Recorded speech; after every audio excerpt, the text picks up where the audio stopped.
this is mine, right? That's arrogant. And I don't think anybody would be foolhardy enough to say that, but if so, that's arrogant. And it's a really easy way to uncover that arrogance, and it's hard to see in yourself. That's why 1 Timothy, he's told, command those who are rich, because it's hard to see it in yourself. Arrogance is a funny thing. You never see it in the mirror. You only see it in other people. It's one of the things you just can't see it. And you don't see it until somebody else has it, and he sees that pride and arrogance, which makes your pride, I suddenly see it, right? These are pride serpents that are... Right, you only see it in other people, and so he says, command those who are arrogant. If you say, well, I worked really hard, and I did this myself, and I earned all my money, that's fine, but come on. My great-grandma worked harder than you, and I don't even know what you do. But my great-grandma worked harder than you. Your great-grandma worked harder than me. You don't know, and, that's not hard. But, right, my great-grandma worked harder than you, because no matter what you do, you didn't pack up a family and pioneer westward expansion and end up in New Mexico. And, you did not work as hard as her. And here's the deal. She was dirt poor. So don't tell me that hard work equals great riches.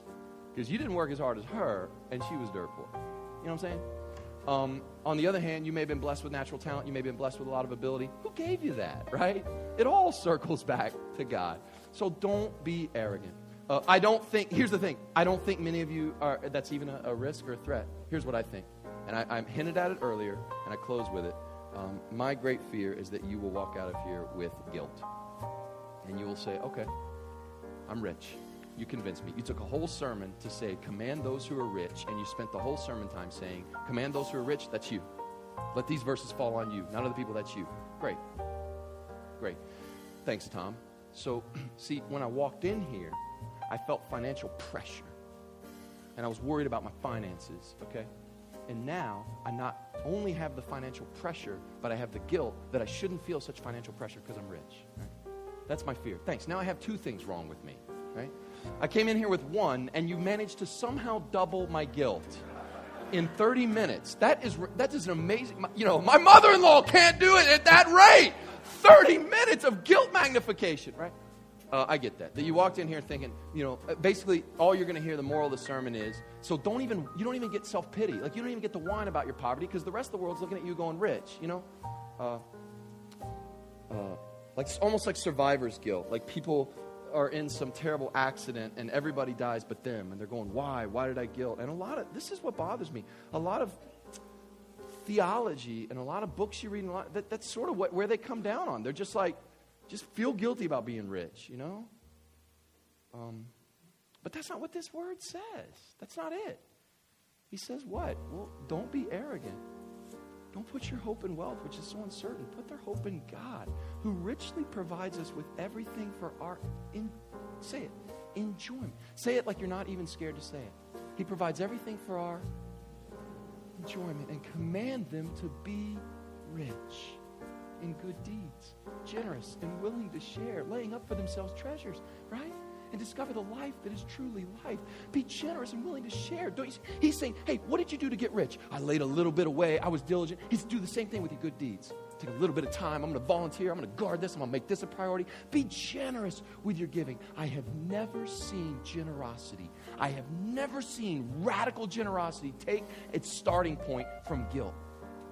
Guilt never overflows into radical generosity. In fact, I've never even seen it happen from need. We could put all these pictures of needy kids and, look, here are the kids that, yesterday you did that feeding ministry. Here's all the people of what they look like without your food. Or here's pictures of people dying and going to hell. But unless you give to the church, they're gonna do outreach ministries and all that stuff. That works for a little bit, but that's not radical generosity. Radical generosity overflows. Radical generosity overflows from this. Gratitude. And you can't have gratitude if you sit in your chair and go, I'm not rich. It starts by acknowledging I'm rich. I told you Katie turned 4, had a big birthday blowout for her, the deal. And they get so many gifts they don't need, right? Isn't that tough as a parent? Because you're sitting there going, man, really? Like, what are we doing? And before she can even enjoy one gift, she's off to the next one, right? So what do we do as parents? Well, I'll tell you what I don't want for her is that she sits there in guilt. Like, would that be a loving father? You think that's how your heavenly father? Hey, I blessed you. I provide all your needs. I change your diaper. You know all that stuff. I give you food and drink and all that stuff, kids. But here's some extra blessing, just because I want it for your enjoyment. Do you think it honors God to then go, Katie, what are you doing? Dad, I'm thinking about all the little girls that don't have a Princess Play-Doh set. And as I mash this Play-Doh, I'm mashing the hopes and dreams of other children with every mash. Metaphorically, this is a train wreck. But, right, look,